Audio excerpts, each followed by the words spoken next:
Hello students, நாம் இன்றைக்கி 1 மினிட்ல சால்வ் பண்ணுற மாதிரி சிஎஸ்ஆர் நெட் எக்ஸாமில் கேட்ட ஒரு கொஷினை டிஸ்கஸ் பண்ணலாமா? A spin of particle is in the state chi equals 1 by square root of 11, 1 plus I, 3. The base is S square and SZ.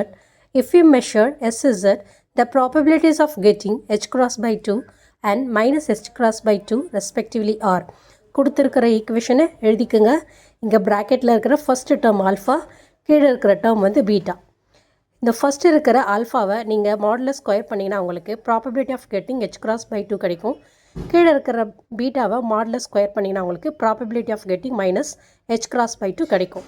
So alpha square value எடுத்துக்கோங்க. 1 plus I divided by square root of 11. இதை நீங்கள் square பண்ணிங்கன்னா உங்களுக்கு 2/11 கிடைக்கும். Next probability of getting minus H cross by 2, அதுக்கு modulus of beta square பண்ணுங்கள். So 3 by square root of 11 square பண்ணிங்கன்னா உங்களுக்கு 9/11 கிடைக்கும். சிஎஸ்ஆர் நெட் எக்ஸாமுக்கு படிக்கிறீங்கன்னா எங்களோட சேனலை சப்ஸ்கிரைப் பண்ணிக்கோங்க.